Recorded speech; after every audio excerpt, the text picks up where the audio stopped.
माझ्यासारख्या कार्यकर्त्याला दिलेलं आहे. कारण तुम्ही इतिहास जर बघितलं तर गवई साहेबांपासून, गावकरे साहेबांपासून तर आता निलमताईंपासून ही गेल्या अनेक वेळेची ही परंपरा जी आहे आणि या वैधानिक पदावरती राहण्याचा एक सौभाग्य माझ्यासारख्या कार्यकर्त्याला संघटनेमध्ये काम करून आणि राजकीय जीवनामध्ये 25-30 वर्ष काम केल्यानंतर ही मिळाली आहे. त्याबद्दल मी त्यांचे आभार मानतो.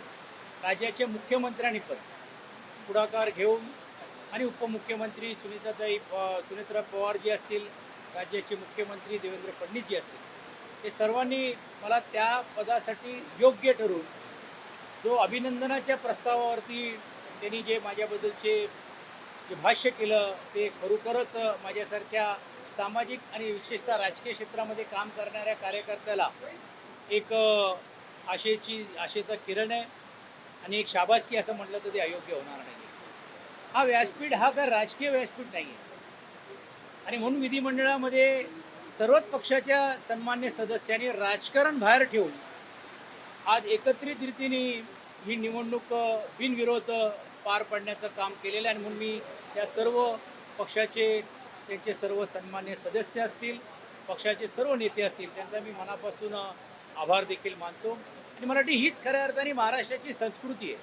ठीक आहे, राजकारणामध्ये आपल्याला व्यासपीठ मिळतात, त्यावेळी बोलायचं असतो, ते बोलता येईल, पण या सभागृहामध्ये सर्वसामान्य लोकांचे प्रश्न सोडत असताना त्यामध्ये तो विरोधी पक्षाचा आहे की सत्ताधारी पक्षाचा आहे, त्याला न्याय देणं हे सभापती आणि माननीय उपसभापतीची जी भूमिका आहे त्यांनी ती मला ज्या अर्थी बजवायची आहे त्यावेळी मला असं वाटते राजकारणाच्या पलीकडे जाऊन आपण भूमिका तिकडे मांडणं गरजेचं होतं आणि म्हणून थोडा मी भावनात्मक होऊन जर आज भाषण थोडा करण्याचं काम केलं. आज योगायोगाने माझ्या संगीता अहिर तुम्ही बघितलं असेल की माननीय मुख्यमंत्री उपमुख्यमंत्री सामाजिक क्षेत्रातलं त्यांचं काम आमचं काम देखील त्याचं कौतुक केलं. माझी मुलगी ऐश्वर्या अहिर देखील आज हे ह्याच्यात आलेली आहे. आईचा पण फोन होता. या सर्व कुटुंबातल्या लोकांचं पण एका अर्थाने आज मी माझ्या जीवनामध्ये पाहिलेलं स्वप्न की शेवटी राजकारणामध्ये आपण आज कुठपर्यंत जाऊ शकतो, काय जाऊ शकतो, काय करू शकतो, तर मला असं वाटतं एक मोठ्या प्रमाणावरती बहुमान आहे असं मी समजतो. नाही, कसं आहे की आता जबाबदार पदावरती जरी मी असतो तरी देखील विधिमंडळाचा कामकाजाची जबाबदारी माझ्यावरती आहे. पण आपली सूचना दिली आहेत मी संबंधित विभागाच्या अधिकाऱ्यांना किंवा माननीय मंत्री महोदयांना पण देखील त्या बाबतीतल्या विनंती करीन. पण सभागृहामध्ये जर हा विषय सन्मान्य सदस्याकडनं आला तर नक्कीच त्याला न्याय देण्याचं काम केलं जाईल.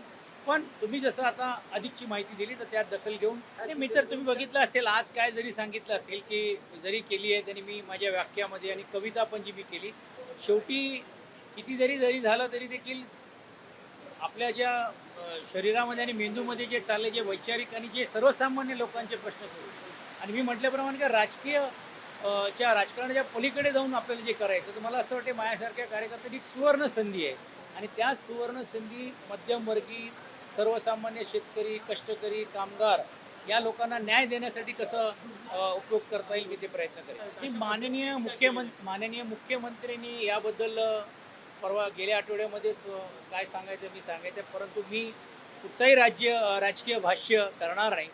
त्याच्याबद्दलची जी काय प्रतिक्रिया आहे ते पक्षाचे प्रवक्ते किंवा इतर पक्षाचे नेते देतात. वरळी हा सर्वसामान्य लोकांचा आणि भौगोलिक परिस्थितीचा आहे.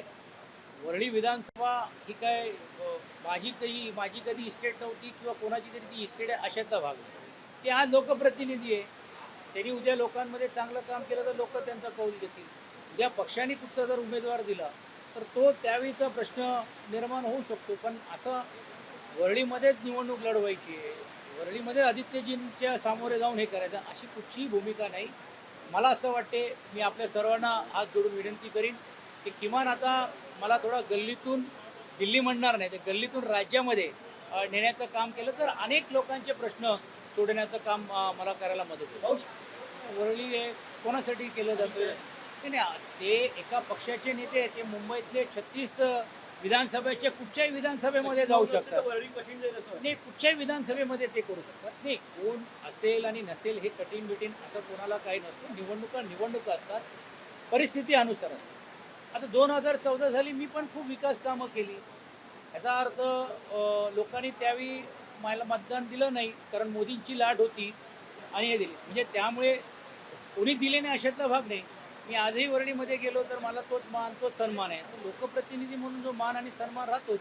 तर मला असं वाटत नाही ह्याच्यातून काय होतं, ते एका पक्षाचे नेते ते 36 विधानसभेमधून कुठे नाही. दुर्घटना घडणं हे दुर्दैवी आहे, म्हणून प्रशासन यांनी जागृत राहणं हे गरजेचंच आहे. पाऊस खूप मोठा आज झाला आणि 1-2 दिवस अजून मोठा पाऊस होणार आहे.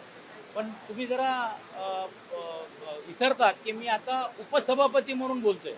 तर म्हणून तुम्ही जे अपेक्षित करताय की माझ्याकडनं मला असं वाटते ती भूमिका मी बोललो ना, ऑलरेडी इन्स्ट्रक्ट बोललो मी. पण ते करत नाही. एक संविधानातलं घटनात्मक पद आहे आणि माझी भूमिका या व्यासपीठावरून सभागृहाचं जे कामकाज आहे, सभागृहामध्ये ज्या भूमिका मांडल्या गेलेल्या आहेत ते देण्यात. आणि तुम्ही बघितलं असेल की मी ज्यावेळी कामकाजाला सुरुवात केली अनेक लक्षवेधीला न्याय दिलं.